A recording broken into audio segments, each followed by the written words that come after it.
उत्थान सेवा संस्था की ओर से झोटवाड़ा में नांगल जैसा बोहरा स्थित बावड़ी भूमि में रामनवमी पर दशम कन्या पूजन एवं वैदिक यज्ञ महोत्सव मनाया गया।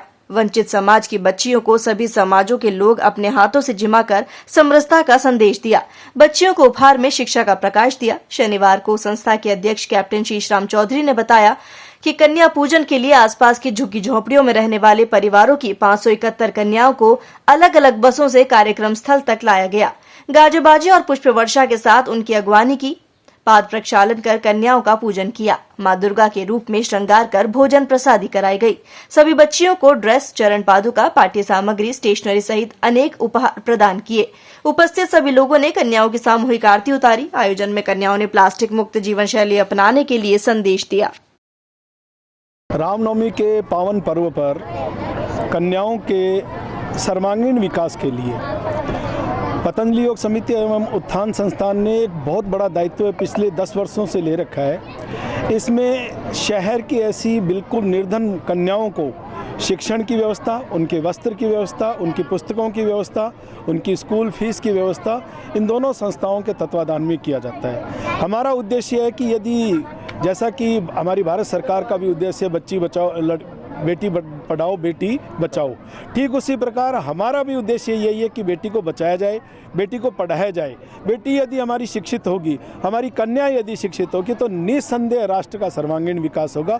हमारी इन संस्थाओं का यही उद्देश्य है और इसी को लेकर हम बिना किसी धर्म के, बिना किसी जाति के, बिना किसी क्षेत्र के, बिना किसी भाषा के भेदभाव के हम सब कन्याओं के उत्थान के लिए रामनवमी के पर्व पर, दुर्गाष्टमी के पर्व पर दुर्गा नवमी के पर्व पर ये कार्यक्रम करते हैं।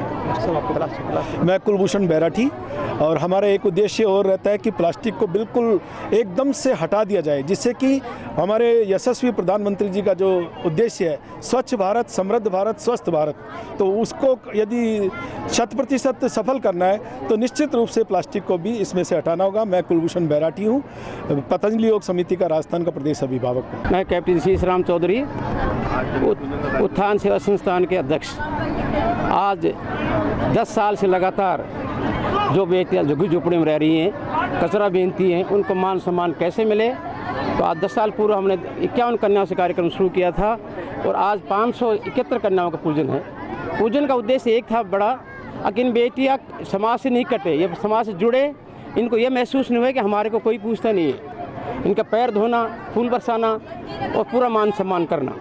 उसके अलावा से 3 साल पहले हमने घोषणा की थी 51 बेटियां गोद ली थी पढ़ाई के लिए और आज वो 80 बेटियां हैं। और आज आपके मैं मीडिया से सभी से निवेदन करूंगा, अगर आज हम 30 बच्चियां और लेंगे, 111 बच्ची पढ़ाने का लक्ष्य 1 जुलाई से कर देंगे। समाज से ये कटी रहती बेटियां, इनको सरकारी स्कूल में कोई एडमिशन लेने को तैयार नहीं होता वहाँ, उनकी पूरी हम 3 शिक्षिका लगा रखी पढ़ाने के लिए। और ये उत्थान सेवा संस्थान का उद्देश्य एक ही है, अगर समाज को, इनके माँ बाप को समाज से जोड़ना और इसके साथ साथ राष्ट्र धर्म से जोड़ना। हर 26 जनवरी, हर 15 अगस्त को घर घर झंडा के तहत हमने 365 झंडे बांटे थे और वहाँ इन बच्चों ने शानदार कार्यक्रम 15 अगस्त को किया था और 26 जनवरी को किया था। सेवा संस्थान का सिपाही सचिव कहा जाता है मेरे को। वास्तव में हम जो है ना मातृ सत्ता को स्थापित करने की कोशिश कर रहे हैं, क्योंकि जब हमने देखा है इतिहास खोल करके, अब जब हमने पढ़ा है तो देखा है कि जब माताओं का सम्मान हुआ है तब समाज का अभ्युदय हुआ है और जब पुरुष का अभ्युदय हुआ है तब तक समाज नीचे पतन हुआ है, समाज का नीचे गया है समाज हमारा।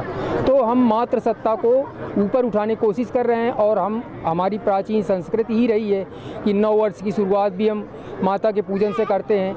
हर 6 महीने में हम माता की पूजा करते हैं और तो हम धरती को भी माता कहते हैं, भारत को भी माता कहते हैं और इस तरह से हम जो है ना मातृ सत्ता को मजबूत बनाने का प्रयास कर रहे हैं और जो आर्थिक रूप से कमज़ोर व्यक्ति हैं उनको भी ऊपर लाने की प्रयत्न कर रहे हैं शिक्षा के माध्यम से। धन्यवाद सर। आज कुल कितने कन्याओं को पूजन किया गया है? क्या आज 571 कन्याओं का लक्ष्य रखा गया है और हो सकता है इससे अधिक हो जाए कन्याएं।